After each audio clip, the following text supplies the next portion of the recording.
Hi, I'm Megan. Welcome to today's live reading of Tally and the Angel, Book 3, Japan by Eleanor Dixon, presented by Itsy Bitsy Book Bits. Join me. Prologue, Japan, circa 1700. The ground shook. Horses thundered across the battlefield as the armies of the two regions collided. The sky was ripped apart by the guttural cries of the samurai warriors and the clashing of their swords.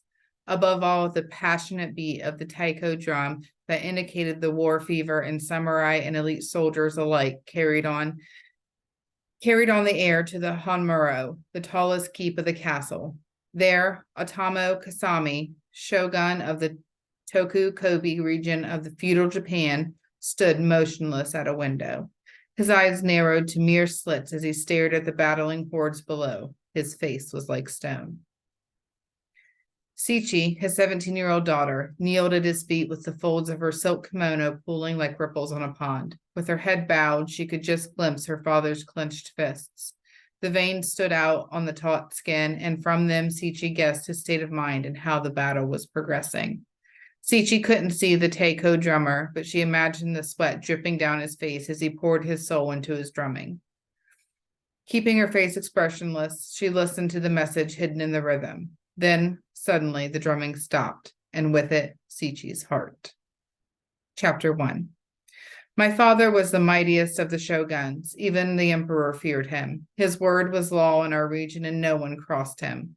Other shoguns fought constantly for their positions and had to deal with daily treachery from their landlords, or from their landowners, who were nearly their equal in strength, whereas ours were loyal, our samurai staunch. Tally and her dad stepped out of the hotel lobby onto the busy Tokyo street. Great idea to go straight out, Tally commented as Dad turned to the left. I feel like I've been sitting down forever. Yep, 10 hours on a plane does that to you, Dad agreed. Tally stretched her arms above her head before falling into step with him. Can we explore that intersection the receptionist told us about? How many people did she say crosses it in a day? Dad hitched his backpack onto his shoulders. 3,000 every time the light turns green, he answered, gazing toward the square where throngs of people were waiting to cross. There are 10 traffic lanes and 5 gigantic pedestrian crossings. She said as many as 500,000 people cross on a busy day. Tally hid a smile. Dad was brilliant at remembering numbers. She only remembered the lady had said there were never any traffic jams. How amazing was that? Tally's hand crept to her throat to check her pendant was outside her jacket. She wanted Jophiel, the angel who lived inside the pendant, to witness the sights with her. The crazy flashing of neon signs, some in English lettering, but most in Japanese. The myriad of colors of the clothes worn by the milling crowds and the traffic weaving its way seamlessly through it all. She spoke in her mind. Jophiel, hear me. Are you getting all of this? Isn't it wild? The angel's voice resonated through her head as though it was coming from a loudspeaker in the sky. It always amazed her that no one else could hear it. After the wilderness of the Yukon, it is indeed a bit of a shock to the system, he chuckled. Look out, Dad called, grabbing Tally's arm to pull her out of the path of a lady dressed in a traditional Japanese kimono. The main fabric was a chocolate brown with a pattern of cream trees, while the wide belt was a riot of autumnal leaves in red, green, yellow, and orange. Tally mumbled an apology as the lady made a slight bow and continued walking. Up to now, Tally had only seen people dressed in European clothing, including the staff at the hotel. As the woman glided away, Tally stared longingly, wondering if she'd get the chance to try on a real kimono herself. Come on, Tal, Dad called. Tally shook herself and hurried to catch up. It would be easy to lose sight of each other among so many people. Not that she worried about things like that. With an angel for her best friend, she was never alone and could never really get lost. Across the square, outside what looked like an entrance to a station, Tally saw a long queue of people. She pointed it out to her dad. I wonder what's happening over there. Can we go and see? She begged. Dad nodded, and they joined the throng on the pedestrian crossing just as the light turned green. As they got closer, Tally could see an enormous bronze statue of a dog sitting on a square concrete plinth. The dog's paws were level with her eyes, and his square head on a thick, strong neck was far too high for Tally to reach. just as she was about to ask Dad if he knew what it was about when his mobile rang. Waving her toward the statue, he turned away to take the call. Tally got as close as she could to the statue without jumping the queue for photographs. Who is he, Jophiel? She questioned in her mind. A feeling of warmth spread through the pendant as Jophiel spoke. The memorial is to the dog, Hachiko, Tally, he said, his voice full of love. He was a Japanese Akita, a breed already renowned for their loyalty, but Hachiko's devotion was so outstanding it captured the heart of the entire nation. What did he do? Tally took advantage of a change of would-be photographers and stretched out her hand to touch one of the bronze toes that was shinier than the others from constantly being stroked. He used to wait here every day for his master to come home from work, Jophiel explained. Then, one day, sadly, his master died while at work and didn't come back. Hachiko continued to wait for him till his own death 10 years later. 10 years? Tally gasped. Her eyes purpled, and she stared at the effigy through a film of tears. Why didn't someone take him home? Many people tried, Jophiel assured her, but he wouldn't go. They fed him and talked to him, but his focus was always on the station entrance. Tally was glad she could talk to Jophiel in her head because she didn't trust herself to speak out loud. He must have been so lonely, she said as a tear trickled down her cheek, especially at night. As though an invisible gentle hand brushed away her tears, Jophiel comforted her. Oh, Hachiko was never alone, he said. The tenon were always here with him. Who? Tally, Dad's voice interrupted her train of thought as he caught her up. That was my colleague, Mr. Akawawa. He is with his family at a restaurant nearby and wants us to meet him there. Tally tore her gaze away from Hachiko. I thought you were meeting him at the conference in a couple of days' time, and Mrs. Akiowa was coming to pick me up. Yes, well, a slight change of plans, apparently, he said. He said he'd tell us about it when we get there. Come on, I think I've understood the directions. Dad turned back the way he'd come and Tally, after a last quick stroke of Hachiko's statue, followed. They hadn't been walking very long when they saw a stocky Japanese man, his clean-shaven face wreathed in smiles, hurrying towards Dad with his hand outstretched. Carter-san, he cried as he grasped Dad's hand and shook it vigorously. Akiwa-san, Dad replied, his own smile mirroring the Japanese man's delight. I came to meet you, Carter-san, in case you got lost, Mr. Akiwa explained, still pumping Dad's hand.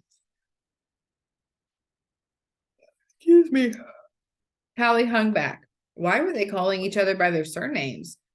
She thought Dad knew Mr. Akiwa well from working in the same hospital in England for many years until Mr. Akiwa had returned to Japan. She didn't have time to ask Jophiel, though, because Dad had his arm around her shoulders and was introducing her. This is my little girl, Tally, Dad said while he ruffled her hair. Tally pulled a face. She hated having her hair ruffled, though never had the heart to tell Dad, and she hadn't been little for ages. She was nearly 13. Tally was about to offer her own hand to shake when, to her surprise, Mr. Akiwa bowed from the waist, clasping his hands in front of his chest. So pleased to meet you, Tally, Mr. Akiwa said in a formal voice.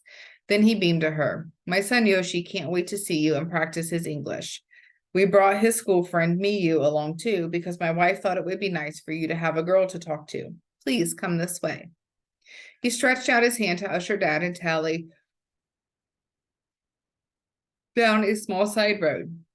It was beginning to get dark, but shop lights and giant flashing signs swallowed the gloom and gave the streets a purty atmosphere. As the two men chatted over Tally's head, she looked forward to meeting Miyu and Yoshi. Now she wouldn't have to make the journey to Ingawa, their hometown, with just Mrs. Akiwa for company. She would never have admitted it to Dad, but she had been a teensy bit apprehensive about Dad's idea that she should stay at the Akiwa's house while he stayed in Tokyo for the conference. Dad wanted her to experience traditional Japanese life outside the city, but she would have preferred to do it with him. At that moment, Mr. Akiwa opened the door to the restaurant. Warmth and the babble of conversation spilled out onto the pavement. They stepped inside, and immediately half a dozen chefs on show in the open-plan kitchen, shouted a few words in Japanese. Tally shut the door quickly with a guilty glance at the chefs. Had they been shouting at her to shut the door? But the chefs, dressed in blue and white cotton crossover jackets with matching bandanas around their heads, carried on chopping as though nothing had happened. Mr. Akiwa led Tally and Dad through the closely packed tables and chairs made of a wood so bleached it was almost white. At a table for 6, tucked into a corner, an elegant lady dressed in a tailored suit and gleaming white blouse was standing to greet them. Mrs. Akiwa was not much taller than the 13-year-old boy hovering awkwardly beside her, gazing at Tally as she approached. Then the boy's welcoming smile softened his severe expression. He pushed his black hair away from his dark eyes and opened his mouth to speak, but before he could, a squeal of delight erupted from the girl next to him. She scraped back her chair and ran to Tally, grabbing her hands and pulling her toward the boy. "Here you are at last," she cried in a high-pitched voice. "Yoshi and I couldn't wait to meet you." Mrs. Akiwa put her hand on the girl's shoulder and murmured something quickly in Japanese. Then she turned to Tally and Dad and smiled. She also gave a slight bow as she said their names. "Welcome, Carter-san, Tally," she said in lightly accented English. "Please forgive Miyu's overexuberance. She's been like a Chinese firecracker since we got on the train this morning." Miyu shot her an apologetic look, then grinned at Tally. "Come and sit at this end of the table with me and Yoshi." To Tally's surprise, her English was almost as perfect as Mrs. Akiwa's. Miyu was the same height as Yoshi, a tiny bit taller than Tally. Her straight black hair framed a perfectly pale face, and it looked like it would reach below her shoulder blades if it wasn't scraped up into bunches on either side of her head. Tally peeled off her jacket and sat on the chair that Miyu pulled out for her. Dad sat on her other side and answered Mrs. Akiwa's questions about their flight and what they thought of the hotel. Suddenly, there was a shout from the kitchen again as the restaurant door swung open and more customers arrived. Tally waited to see if the new arrivals were put off by being shouted at. They didn't seem in much of a hurry to shut the front door. Yoshi spoke for the first time. "The staff are greeting the new diners," he said in answer to her unasked question. "Greeting and welcoming. They will do it every time someone comes in." "Oh, I see." Tally sighed in relief as one of the chefs caught her eye and winked. "What a lovely custom." She grinned back and accepted a glass of water that Mr. Akiwa was putting in front of her place. There was a bamboo mat, a napkin, and a pair of chopsticks on an elegant holder. Tally was used to eating with chopsticks, and she and her parents had always used them for eating Chinese takeaway at home. The memory of them laughing around the kitchen table rushed over her like a hot shower. They would never be able to do that again, she thought, and grasped her pendant for comfort. Jophiel had been her constant companion since her mum had died a few months ago, and the warmth he sent through the strange stone of the pendant made her feel better immediately. Taking a deep breath, Tally turned to Miyu. "I like your school uniform," she said, taking in Miyu's short gem slip, giant tie, and long white socks. Miyu laughed. "This isn't my school uniform," she explained. "It's what my favorite anime character wears." "I've never really watched anime," Tally admitted. Traveling with Dad meant she was learning thousands of things other children didn't, and that wasn't counting her bizarre adventures, which Dad knew nothing about. But it seemed she was also missing out on what was trending. Miyu said something to Yoshi in Japanese, and he whipped out his mobile phone. Instantly, the screen filled with a cartoon character dressed like Miyu. They watched for a few minutes, and Yoshi and Miyu tried to explain the story to Tally, but it was all rather confusing as it was in Japanese. Yoshi put the phone back in his pocket. "Maybe you can learn our language while you're here," he said with a twinkle in his eye.